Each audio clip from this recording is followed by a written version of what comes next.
بسم الله الرحمن الرحيم.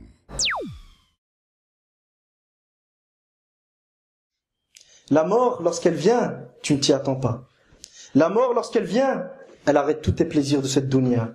Donc à toi de savoir qu'est-ce que tu as préparé avant cette mort. On peut sortir d'ici, l'un d'entre nous peut mourir, un accident de voiture. Qu'est-ce qu'on a préparé concrètement? Comme il dit le prophète sallallahu alayhi wa sallam, تذكروا هادم اللذات أي يهدمها فإنه ما ذكره أحد في ضيق من العيش إلا وسعه عليه وما ذكره أحد في سعة من العيش إلا ضيقه عليه.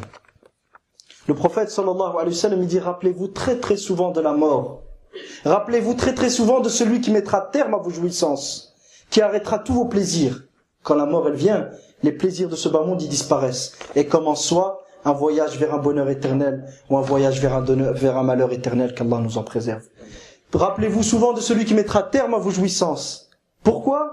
Car nul ne s'en rappelle à un moment où il est en difficulté, si ce n'est, c'est quoi le résultat? C'est qu'il va le mettre à l'aise. Il est en difficulté certes, mais il se dit, après tout, alhamdulillah, je vis pour Allah subhanahu wa ta'ala, et quand la mort elle viendra, je passerai de ce monde vers un monde meilleur. Et nul ne s'en rappelle dans un moment où il est à l'aise, parce que quand on est à l'aise, on a tendance à désobéir à Allah subhanahu wa ta'ala. Si ce n'est qu'il lui rende ce moment difficile. Donc quand tu es à l'aise, et que tu as tout ce qu'il te faut, rappelle-toi de la mort, ça va te calmer. Te calmer pourquoi? Pas pour que tu vois la vie sombre et que tu sois tout le temps malheureux, c'est pas ça le but. Le but, c'est que ça te calme pour ne pas désobéir à Allah subhanahu wa ta'ala. Donc, al-mu'min bayna al-khawfi wal-raja wa ra'sul amri al-mahabba. Le croyant, il est entre l'espoir et la crainte, et la base de tout, c'est l'amour d'Allah subhanahu wa ta'ala. Walladhina amanu ashaddu hubban lillah.